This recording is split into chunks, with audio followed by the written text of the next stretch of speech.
Welcome. How's everybody doing? Hope you are doing well.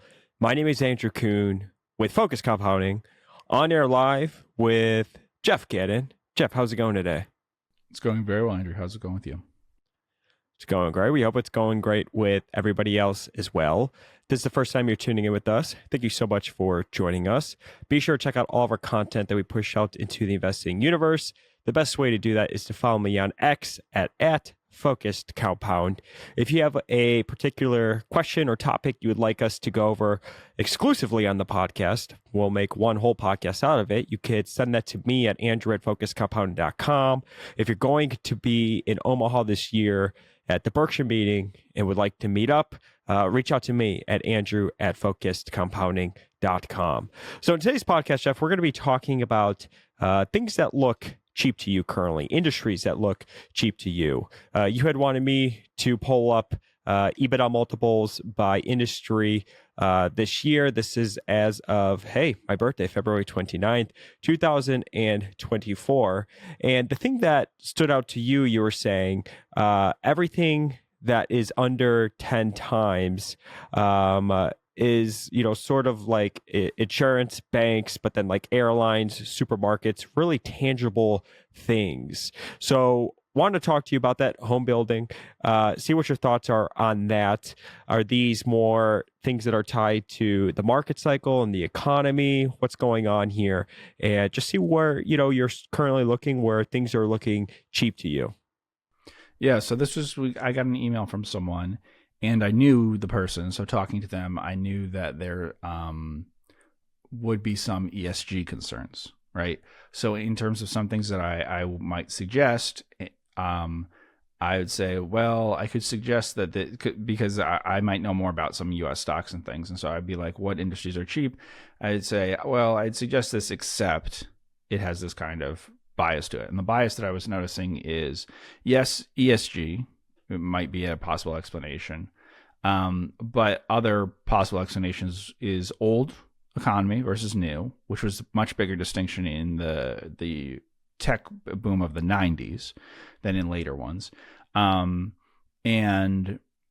that also could be showing itself the same way now, because I remember that split between those two things back then in terms of what was value priced and what wasn't.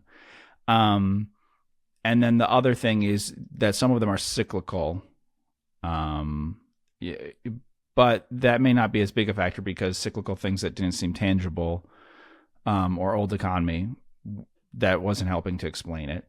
And then the last one is inflation, right? Because the old economy things, those things also could be things that are more affected by inflation. So maybe people believe that these multiples on them are actually not low, because the future, that they're more highly cyclical and they might be over earning at this point. But that also had problems explaining it. So the best explanation was really the that I could come to was the old versus new, the tangible offline versus the intangible online. Because any other explanation I could come up with, I would say, okay, well, it could be cyclical. But then I was having problems because that doesn't make sense, because you can see some of these things that are old but non-cyclical. No one believes like office supplies or something is a highly cyclical industry, right? But then, so you could say, okay, that makes perfect sense for coal or for whatever, but then it doesn't make so much sense for some others. And I also tried by doing the same idea, well, let me pick things that are intangible but cyclical. No, they're still expensive. So that wasn't it. So it really, the best explanation as we go through this that I could find, and maybe you find something different, is an old, dirty, physical, Diversified chemicals. Yeah.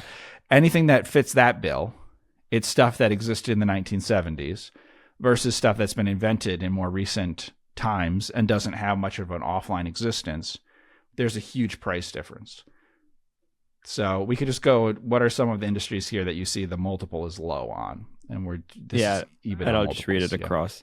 Yeah, and this is as of end of February. Bob Rabati, he calls this the revenge of the old economy, which I thought is just perfectly like phrased for basically going forward. You're going to have this flip from old economy type companies to, flip it back to have like the tech stuff revert back. But so yeah, coal at 4 times, construction and engineering at 9.4 times. I'm just gonna name stuff that's basically below 10 times. Diversified chemicals, diversified industrial goods and wholesalers 9 times, diversified mining 8 times, electric utilities 10 times, and then you got a bunch of fishing and farming, so a lot of agricultural stuff, less than 10 as well. Let's see, gold 9 times, freight 10 times, home furnishings 10 times, home building 8 times. Yeah, so lots of stuff. Oil and gas 5 times. Mm-hmm. But then there were even ones, like we said, with tobacco or office supplies or something, which are clearly non-cyclical. They're super not cyclical, right? These are consumables, and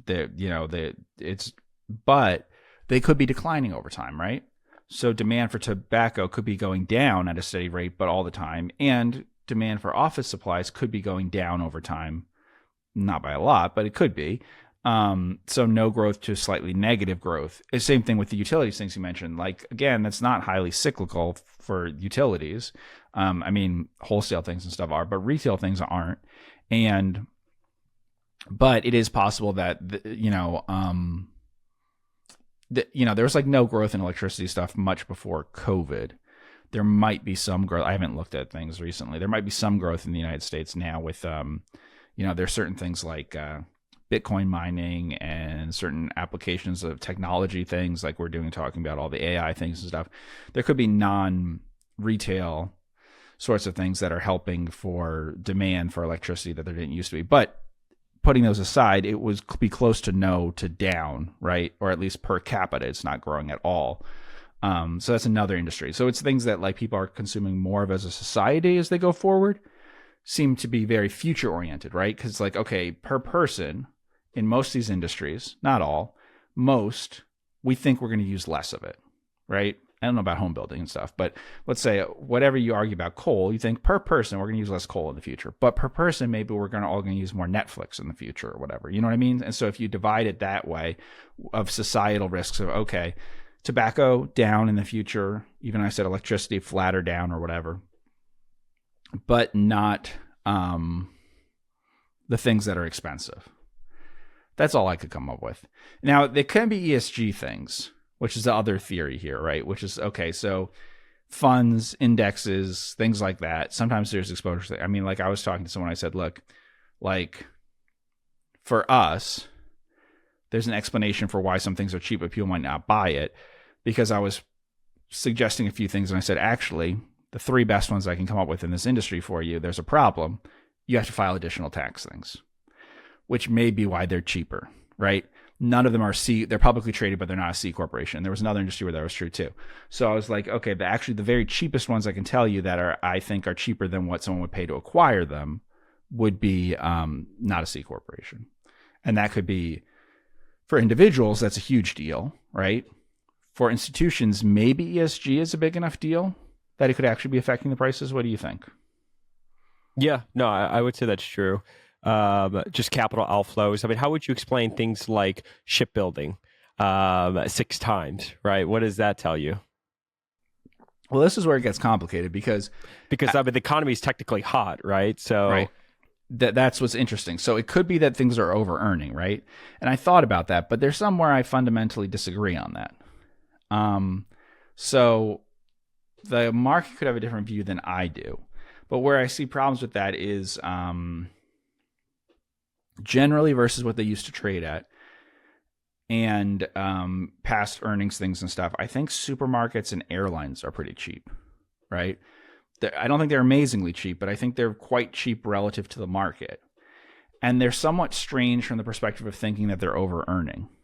Supermarkets are earning more than they did before, but it's hard to believe that they what do you have here? Do you have retail food? Does it tell you how does it break down what I was saying about supermarkets? I'm not seeing from this list. So it should be food retail. Why don't you go to food? It'll probably be under food and then say retailing instead. Yeah, here you go. Wholesale and stuff. Yeah. So what does it say for supermarkets and convenience stores? We have 9 times. The problem with that is the convenience stores are the expensive and the supermarkets are cheap. But one comparison is, to me, and again, this is a me personal thing and people could really disagree, but to me, there's an odd split on certain things. Like dollar stores very popular as a stock, or were until recently. Supermarkets not, and it's hard to and I don't get that as much. They're pretty similar in a lot of ways, and they have different models. There's more organic growth of the dollar things. I don't think the dollar things are better competitively in the future and stuff. I just think that maybe there's a few of them that are quite successful. So supermarkets like a Sprouts or something that says it's going to open more stores and whatever could be a pretty high multiple. And so maybe that's also why there could be on a Dollar General or Dollar Tree or whatever at a time when they're opening stores. Now, some of them are saying we're closing stores and stuff, so that changed. But I think that's an odd dichotomy to me, and it's surprising throughout too, because even things like Target and Walmart and stuff, which are heavily similar to supermarkets, they sell other things and stuff, but I mean, like, their growth rates for the categories they're in are similar. They have to take market share or open new stores or something, just like a supermarket, and yet their pricing as a stock seems higher to me than the same thing.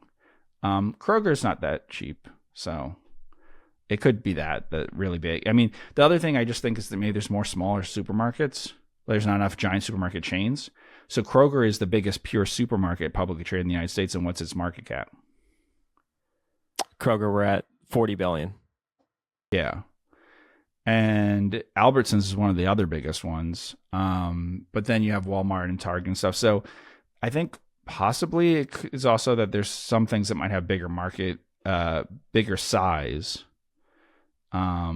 could be being rewarded with higher prices. I don't, as stocks. I don't see that but what's weird about that is I don't see that with more technology things. Like, the smaller ones don't have, and you just brought up Green Brick Partners. I don't think Green Brick Partners isn't that expensive versus its recent earnings, but it doesn't generally trade at a discount compared to like KB and bigger home builders, or I guess the stock people would know the best, I think, is probably NVR at this point.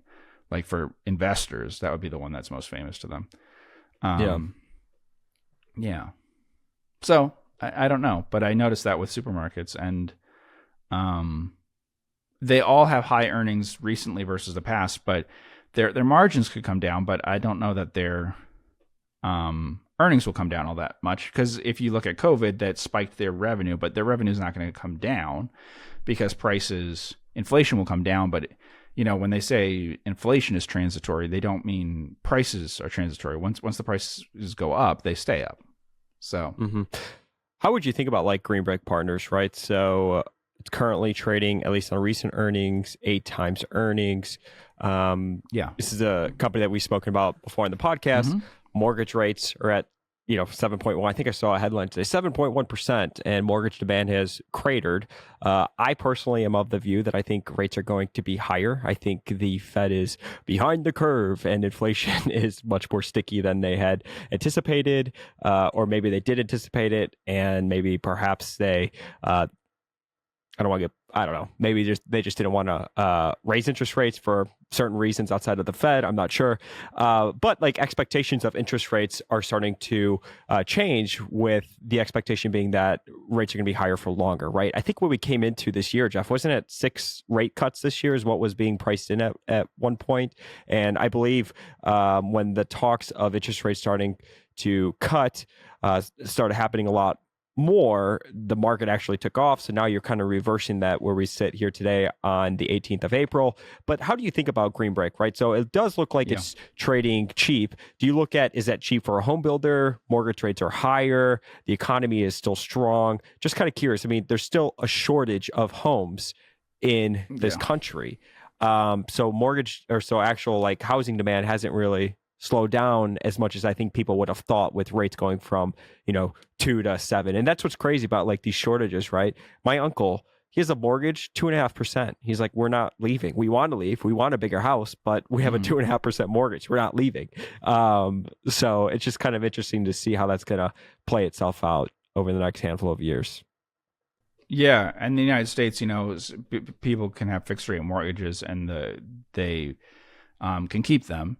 and they can often put on home equity loans and stuff at current rates on top of that, as junior to that. So they could even tap some without giving up the original loan that they had. So in other words, like you were saying, what it can mean is that people can feel that they're stuck in a particular house because they can't move the mortgage with them, basically. So the only way they can keep an old rate is by keeping the house that they have, even if they would like to move or they would like to borrow. Either one of those things, they're not going to do it because the rate is too low on what they have before, right?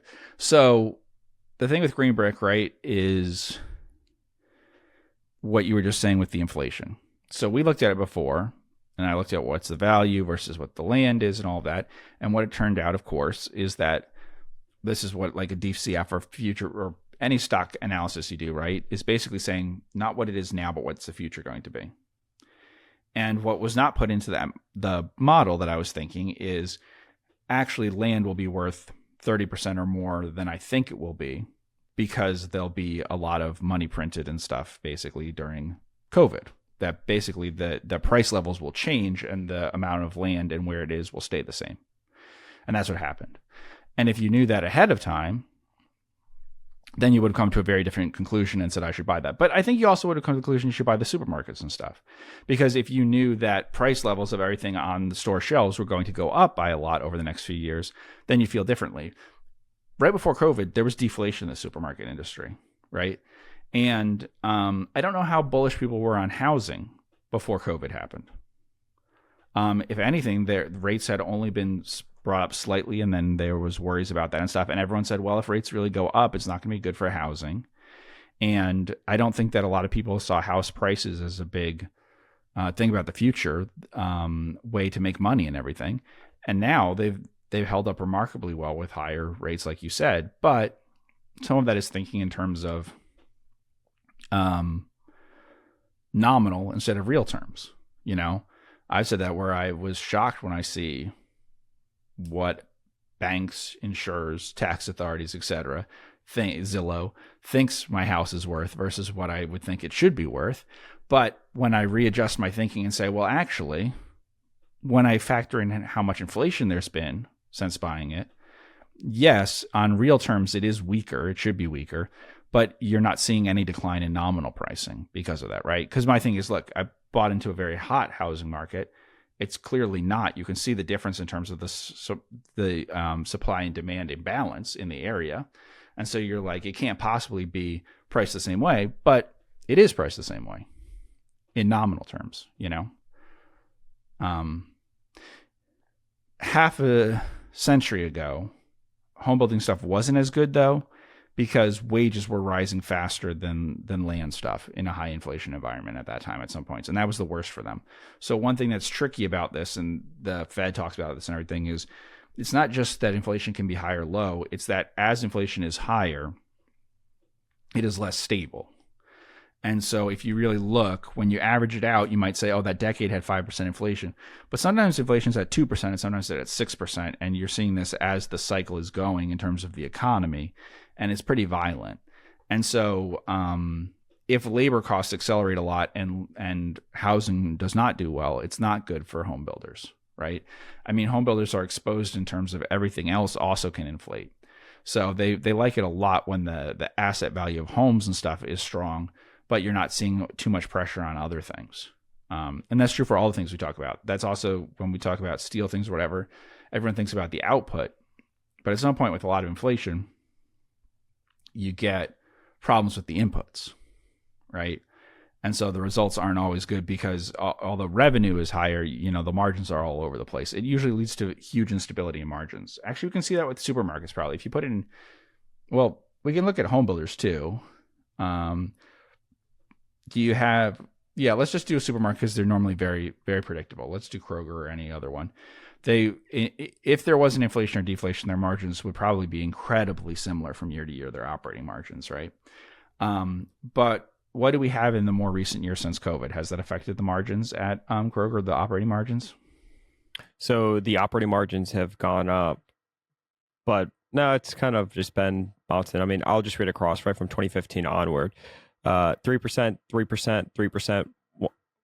I'll just read onward the I'll add the decimal. 2.9, 3.3, 3, 1.7, 2.1, 1.8, 2.1, 2.5, 2.8, 2.1. Okay. My memory is Kroger is all LIFO except for fuel, but I could be wrong about that. So I think that Kroger uses LIFO accounting. A lot of supermarkets use LIFO, which allows them, there's a last in, first out instead of FIFO, first in, first out, or average cost method or something, which is allowed in the United States to reduce your tax bill if you also use it for financial accounting purposes. And the main function of that is to, in a period of inflation, underreport your earnings. It's particularly noticeable in terms of gross numbers to people, but it goes through the entire statement to it leads to a higher quality of earnings in the sense that you're reporting less and less in earnings versus what you're actually earning. It's only meaningful, and I pointed out because I mentioned this with like a lot of supermarkets and stuff would use something like LIFO, but a lot of like car makers would use FIFO. And if you have like what happened with supply chain slowdowns and all sorts of weird things with that and inflation, it's meaningful because the turns are so poor that you're booking a large amount of profit, which is just from holding something during a period of inflation, right? So like if you had a jewelry store and it's all FIFO, in inflation, you would think that you are earning money when you're not, because the increase would be so big and the turns are so slow that you think that you're making 20% or something and you're making zero. Because the question is, when you sell a diamond and turn around and try to buy another diamond, are you paying less for the diamond you're buying than you paid to sell a diamond? If not, your gross profit is actually zero. And that's just, I don't remember if Kroger does, but a lot of things that sell stuff like that in the United States do use LIFO. Mm-hmm. So out of the industries that you think are cheap, possible industries, airlines, supermarkets, home building, insurance, and banks, is there one in particular that you've been spending more time on that you think are worthy of other people taking a look at? Well, I mean, I think the two that are most interesting are probably supermarkets and airlines. For us, I think that supermarkets are the most interesting to look at because of size. There's more small supermarkets in the United States that are publicly traded. Airlines, I think that there's not a lot of great airlines in the United States except for the biggest airlines, the biggest passenger airlines. So Southwest and then the legacy airlines, basically, which carry most of the passengers. You do have, like we obviously talked about, Spirit, JetBlue, and there's some other ones that are publicly traded, but their business models are a little more specific.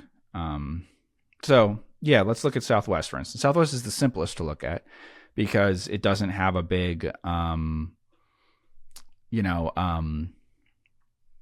whatever they want to call it. What do they call it? Loyalty in for most others when they break out information about it, when they're talking about, so Southwest is the most focused on domestic passengers in the United States, so not exposed as much to international stuff, and more purely an airline in the sense that it doesn't have anything with your credit card miles, your airline miles and stuff, and partnerships and all of that stuff that the others have that's become big for them.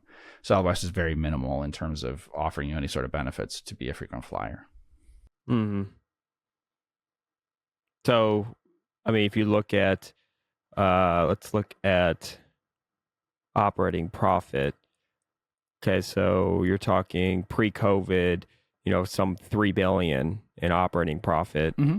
And then since COVID, it's, 2020 was negative 3.8, 2021, 1.7, 2022, $1 billion, 2023, 224 million. So what has happened to Southwest Airlines post-COVID? So all the airlines' earnings are bad. They're quite bad. Mm-hmm. So there's a few things. One, we have higher input costs for airlines as compared to other industries, right? We've seen that in the news. So you have fuel costs higher, right? You have labor costs higher as compared to other industries, which haven't had the same amount of just a round of union stuff that then adjusts everything up, right? And then you also had bailouts of that stuff. But demand is back in it the way that it is for, airlines are basically one of these COVID things that was affected the same as movie theaters and cruises in the United States. And they're all affected differently. A lot of them were had a lot of their equity diluted. in some cases. Even things where we talk about markets or something, they have a convertible and they have different ways to protect themselves against the full effect of that, but that does mean that they are diluting their equity. And then with the cruise lines, they just have an obscene amount of debt compared to what they used to have for some of them. So with the airlines, the question is whether it can get back to levels versus revenue that are profitable. And what's interesting there is that many airlines have as much revenue as they've ever had, basically, and are predicting even higher going forward. So what I find interesting about that is the expectation has to be that there's like no margin, right? So Yeah, that's what's being priced in, basically, right? yeah. So like if we just take this, for instance, let's see.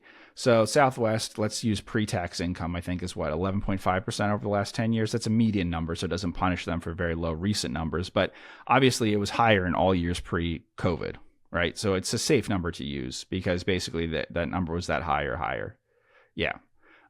Well, since COVID, yes. It was all over the place before. There's not much of a pattern before COVID, and then after COVID, it just falls off a cliff. But if we use something like that, right, and then you tax it, okay, you're still at a margin that would be what? That it has to be 8% or higher, I would say. You know, it's hard to come up with any number that would expect that their pre-tax margin should be less than 8%. And yet we know that, what do we say? Their most recent one is, to make it round, let's use 25 billion, right? So if you were expecting 8% on that, then obviously you're expecting what, about 2 billion in operating profit is probably what you'd expect. And they were at 2 billion to 3 or higher, 4 actually, every year pre-COVID. So it's hard to imagine it. Do you think that going forward they could, on average, make less than $2 billion a year? Yeah, I don't know. If not, if that's not true, if they can make more than that, then it's probably a good buy, right? What does the stock chart look like? The whole industry has just gone smoked. Mm-hmm. Yeah. We're back to, 2015 levels. Mm-hmm. Yeah. Where Buffett was buying these stocks, right?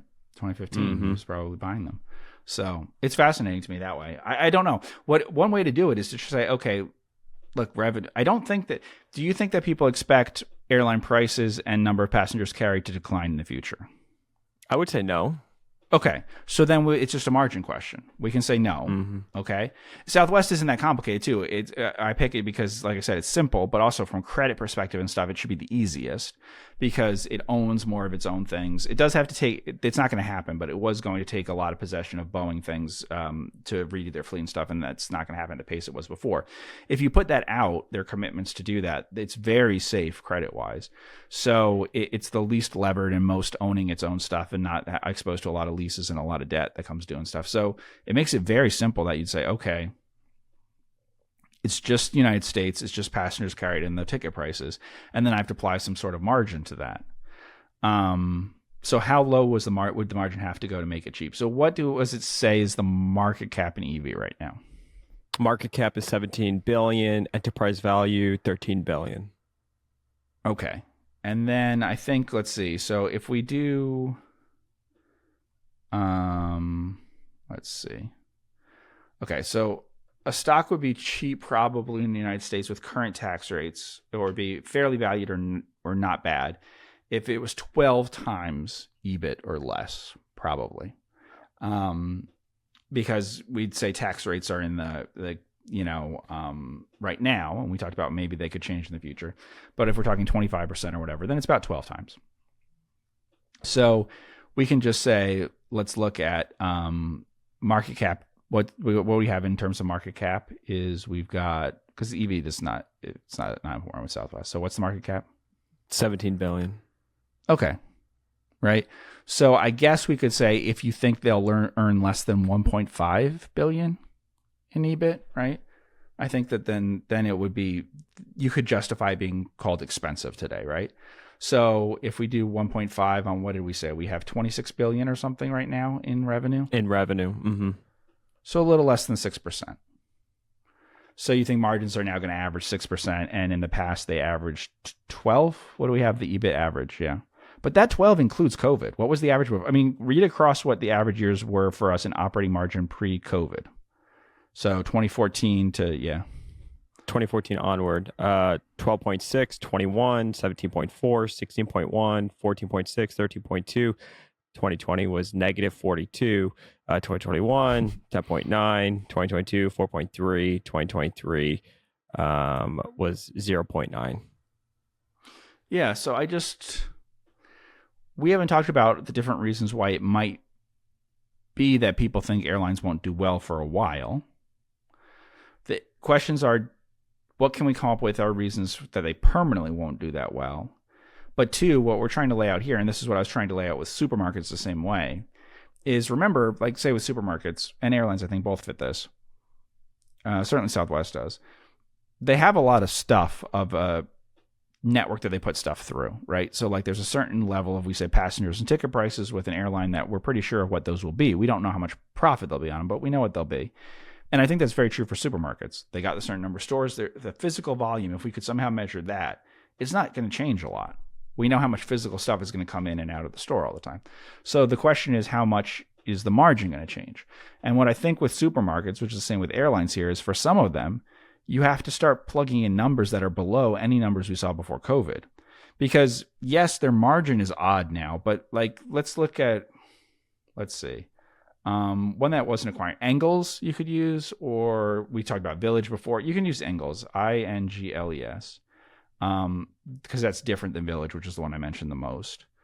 The thing that I think is important is the revenue growth since COVID. So start with 2020 and give me revenue growth numbers, because this is what I wanted to stress. 2020 was 9.7, 2021 8.2, 2022 was 13.9, and 2023 was 3.8. Okay. So that's revenue. In my book, that I don't believe is going to reverse. I just don't see that on average, nominal revenue at supermarkets is going to be lower in the future than it is now. Airlines, depending on airline pricing, and there's some cyclicality, can be. I think if you go over a period of years, it will not be. I think, that it's hard to come up with numbers that say that the market will actually shrink. But in both cases, my point is, so we can do margin, because this is the part that can change. I agree that margin can shift. So what's margin been in 2020 through today? Do you want gross or operating? Just operating margin, yeah. Okay, operating margin 2020, 6.0, 2021, 6.8, 2022, 6.6, 2023, 4.9. Right. And the long-term average was what on the EBIT? It's much lower. 3.6. Right. Was a 10-year median margin. Right. So what people are saying is, okay, you could have the margin cut in half or something, is what I think people might be saying that's reasonable, that it can go back to pre-COVID levels. And I think that is possible. Sure. Now, because of the way these things work, I do want to point out there's an automatic plus or minus to inflation a little bit, depending on your turns, captured by the fact of inflation. So inflation actually has to stabilize at like a zero or something, not level off. Because if inflation levels off at a higher level, then basically you earn more because prices are rising while you own things. But generally, we could just say that absent that, if you really think inflation will go back to the levels it was before COVID, that's the good assumption. Inflation won't just not increase anymore. It'll stay here. But actually, it'll drop back to where it was and then stay flat with COVID. If we did that, then you could say, okay, margins will be the same in the future. If it stabilizes at a higher inflation rate, actually margins won't be the same. But if it stabilizes at the old inflation rate, then margins can go back to where they were before. But I don't think revenue will go back to the way it was before.